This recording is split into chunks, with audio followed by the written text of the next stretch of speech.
ओम शांति। 19 मार्च 2025 बाबा की महावाक्य। मीठे बच्चे, तुम्हें इस पुरानी दुनिया, पुराने शरीर से जीते जी मरकर घर जाना है।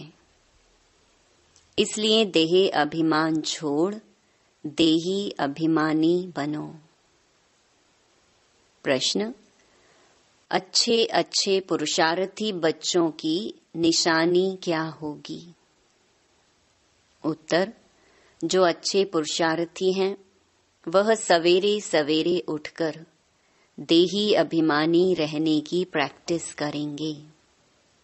वह एक बाप को याद करने का पुरुषार्थ करेंगे। उन्हें लक्ष्य रहता कि और कोई देहधारी याद न आए। निरंतर बाप और 84 के चक्कर की याद रहे, यह भी अहो सौभाग्य कहेंगे। ओम शांति। अभी तुम बच्चे जीते जी मरे हुए हो। कैसे मरे हो? देह के अभिमान को छोड़ दिया तो बाकी रही आत्मा। शरीर तो खत्म हो जाता है, आत्मा नहीं मरती। बाप कहते हैं, जीते जी अपने को आत्मा समझो और परमपिता परमात्मा के साथ योग लगाने से आत्मा पवित्र हो जाएगी। जब तक आत्मा बिल्कुल पवित्र नहीं बनी है, तब तक पवित्र शरीर मिल ना सके। आत्मा पवित्र बन गई तो फिर यह पुराना शरीर आपे ही छूट जाएगा। जैसे सर्प की खल ऑटोमेटिकली छूट जाती है, उनसे ममत्व मिट जाता है। वह जानता है हमको नई खल मिलती है, पुरानी उतर जाएगी। हरेक को अपनी अपनी बुद्धि तो होती है ना। अभी तुम बच्चे समझते हो हम जीते जी इस पुरानी दुनिया से, पुराने शरीर से मर चुके हैं। फिर तुम आत्माएं भी शरीर छोड़ कहाँ जाएंगी? अपने घर। पहले पहले तो यह पक्का याद करना है, हम आत्मा हैं, शरीर नहीं। आत्मा कहती है, बाबा हम आपके हो चुके, जीते जी मर चुके हैं। अब आत्मा को फरमान मिला हुआ है कि मुझ बाप को याद करो तो तुम तमो प्रधान से सतो प्रधान बन जाएंगे। यह याद का अभ्यास पक्का चाहिए। आत्मा कहती है, बाबा आप आए हैं तो हम आपके ही बनेंगे। आत्मा मेल है, ना कि फीमेल।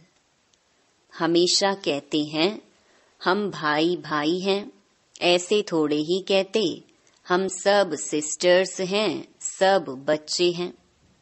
सब बच्चों को वर्षा मिलना है। अगर अपने को बच्ची कहेंगे तो वर्षा कैसे मिलेगा? आत्माएं सब भाई भाई हैं। बाप सबको कहते हैं, रूहानी बच्चों मुझे याद करो। आत्मा कितनी छोटी है, यह है बहुत महीन समझने की बातें। बच्चों को याद ठहरती नहीं है। सन्यासी लोग दृष्टांत देते हैं, मैं भैंस हूँ भैंस हूँ। ऐसे कहने से फिर भैंस बन जाते हैं। अब वास्तव में भैंस कोई बनते थोड़े ही हैं। बाप तो कहते हैं अपने को आत्मा समझो। यह आत्मा और परमात्मा का ज्ञान तो कोई को है नहीं, इसीलिए ऐसी ऐसी बातें कह देते हैं। अब तुमको देही अभिमानी बनना है। हम आत्मा हैं, यह पुराना शरीर छोड़ हमको जाए नया लेना है। मनुष्य मुख से कहते भी हैं कि आत्मा स्टार है, भ्रकुटी के बीच में रहती है। फिर कह देते अंगूठे मिसल है। अब सितारा कहाँ, अंगूठा कहाँ? और फिर मिट्टी के सालिग्राम बैट बनाते हैं। इतनी बड़ी आत्मा तो हो नहीं सकती। मनुष्य देह अभिमानी है ना, तो बनाते भी मोटे रूप में है। यह तो बड़ी सूक्ष्म महीनता की बातें हैं। भक्ति भी मनुष्य एकांत में कोठी में बैठ करते हैं। तुमको तो गृहस्थ व्यवहार में, धंधे आदि में रहते हुए बुद्धि में यह पक्का करना है, हम आत्मा हैं। बाप कहते हैं, मैं तुम्हारा बाप भी इतनी छोटी बिंदु हूँ। ऐसे नहीं कि मैं बड़ा हूँ, मेरे में सारा ज्ञान है। आत्मा और परमात्मा दोनों एक जैसे ही हैं, सिर्फ उनको सुप्रीम कहा जाता है। यह ड्रामा में नूंद है। बाप कहते हैं, मैं तो अमर हूँ, मैं अमर ना होता तो तुमको पावन कैसे बनाऊं, तुमको स्वीट चिल्ड्रन कैसे कहूं। आत्मा ही सब कुछ करती है। बाप आकर देही अभिमानी बनाते हैं, इसमें ही मेहनत है। बाप कहते हैं, मुझे याद करो और कोई को याद ना करो। योगी तो दुनिया में बहुत हैं। कन्या की सगाई होती है तो फिर पति के साथ योग लग जाता है ना। पहले थोड़े ही था, पति को देखा फिर उनकी याद में रहती है। अब बाप कहते हैं, माँ में कम याद करो। यह बहुत अच्छी प्रैक्टिस चाहिए। जो अच्छे अच्छे पुरुषार्थी बच्चे हैं, वह सवेरे सवेरे उठकर देही अभिमानी रहने की प्रैक्टिस करेंगे। भक्ति भी सवेरे करते हैं ना। अपने अपने इष्ट देव को याद करते हैं। हनुमान की भी कितनी पूजा करते हैं, लेकिन जानते कुछ भी नहीं। बाप आकर समझाते हैं, तुम्हारी बुद्धि बंदर मिसल हो गई है। अब फिर तुम देवता बनते हो। अब यह है पतित तमो प्रधान दुनिया। अभी तुम आए हो बेहद के बाप पास। मैं तो पुनर्जन्म रहित हूँ। यह शरीर इस दादा का है। मेरा कोई शरीर का नाम नहीं। मेरा नाम ही है कल्याणकारी शिव।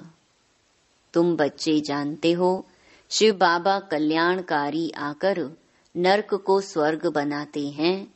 कितना कल्याण करते हैं। नरक का एकदम विनाश करा देते हैं। प्रजापिता ब्रह्मा द्वारा अभी स्थापना हो रही है। यह है प्रजापिता ब्रह्मा मुख वंशावली। चलते फिरते एक दो को सावधान करना है, मन मना भव। बाप कहते हैं, मुझे याद करो तो विकर्म विनाश होंगे।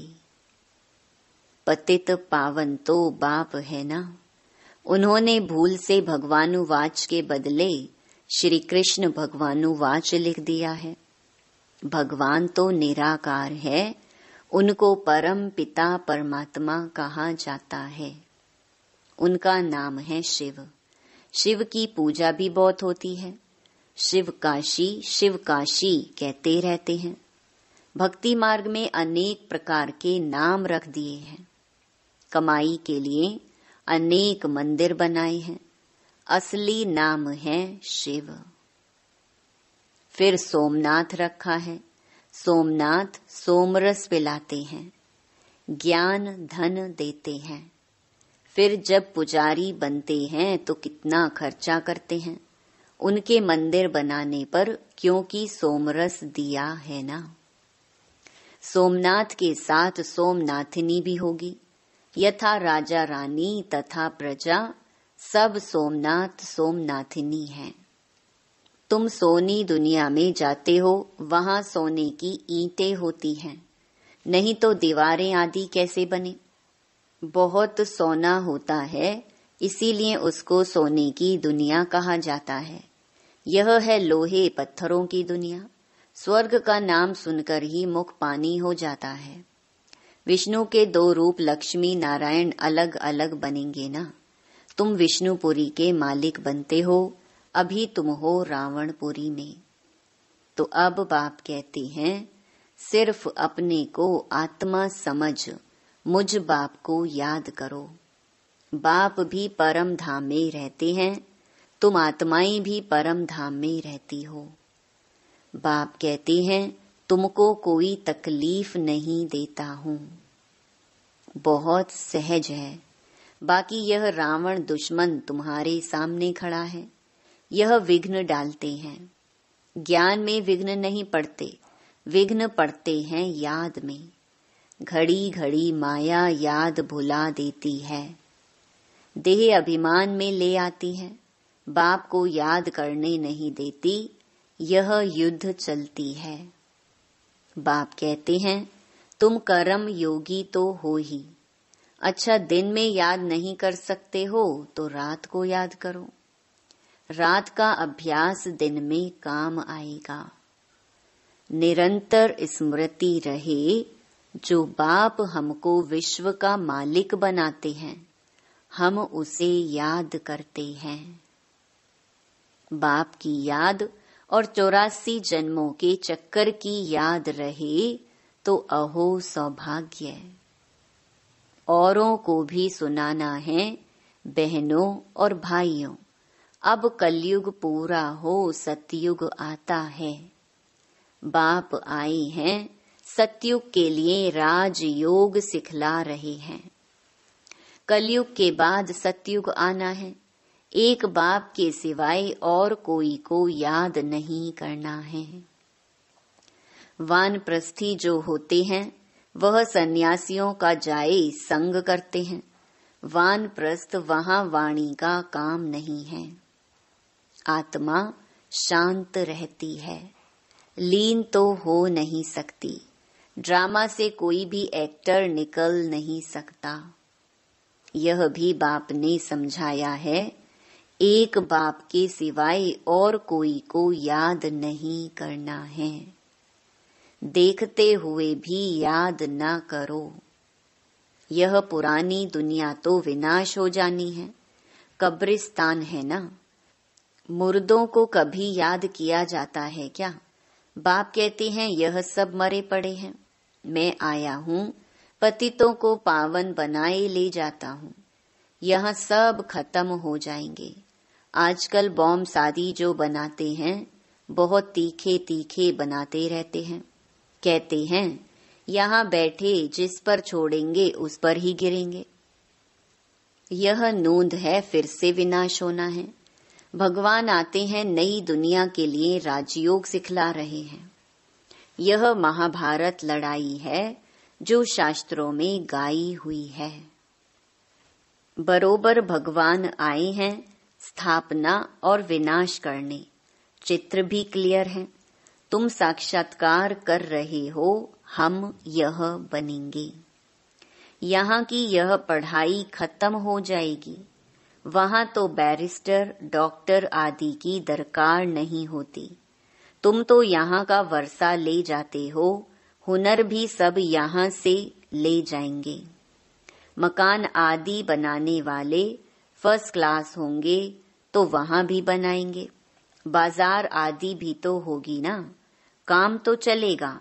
यहाँ से सीखा हुआ अक्ल ले जाते हैं। साइंस से भी अच्छे हुनर सीखते हैं, वह सब वहाँ काम आएंगे। प्रजा में जाएंगे। तुम बच्चों को तो प्रजा में नहीं आना है। तुम आए ही हो बाबा मम्मा के तख्त नशीन बनने। बाप जो श्रीमत देते हैं उस पर चलना है। फर्स्ट क्लास श्रीमत तो एक ही देते हैं, मुझे याद करो। कोई का भाग्य अनायास ही खुल जाता है, कोई कारण निमित्त बन पड़ता है। कुमारियों को भी बाबा कहते हैं शादी तो बर्बादी हो जाएगी, इस गटर में मत गिरो। क्या तुम बाप का नहीं मानेंगी? स्वर्ग की महारानी नहीं बनेंगी? अपने साथ प्रण करना चाहिए कि हम उस दुनिया में कभी नहीं जाएंगे, उस दुनिया को याद भी नहीं करेंगे। शमशान को कभी याद करते हैं क्या? यहाँ तो तुम कहते हो कहाँ यह शरीर छूटे तो हम अपने स्वर्ग में जाएं। अब 84 जन्म पूरे हुए, अब हम अपने घर जाते हैं। औरों को भी यही सुनाना है। यह भी समझते हो बाबा बिगर सतयुग की राजाई कोई दे नहीं सकते। इस रथ को भी कर्म भोग तो होता है ना। बाप दादा की भी आपस में कभी रूह रिहान चलती है। यह बाबा कहते हैं, बाबा आशीर्वाद कर दो, खांसी के लिए कोई दवाई करो या छू मंतर से उड़ा दो। कहते हैं नहीं, यह तो भोगना ही है। यह तुम्हारा रथ लेता हूँ, उसके एवज में तो देता ही हूँ। बाकी यह तो तुम्हारा हिसाब किताब है। अंत तक कुछ न कुछ होता रहेगा। तुम्हें आशीर्वाद करूं तो सब पर करना पड़े। आज यह बच्ची यहाँ बैठी है, कल ट्रेन में एक्सीडेंट हो जाता है, मर पड़ती है। बाबा कहेंगे ड्रामा। ऐसे थोड़े ही कह सकते कि बाबा ने पहले क्यों नहीं बताया। ऐसा कायदा नहीं है। मैं तो आता हूँ पतित से पावन बनाने, यह बतलाने थोड़ी आया हूँ। यह हिसाब किताब तो तुमको अपना चुकतू करना है। इसमें आशीर्वाद की बात नहीं। इसके लिए जाओ सन्यासियों के पास। बाबा तो बात ही एक बताते हैं। मुझे बुलाया ही इसीलिए है कि हमको आकर नरक से स्वर्ग में ले जाओ। गाते भी हैं पतित पावन सीताराम, परंतु अर्थ उल्टा निकाल दिया है।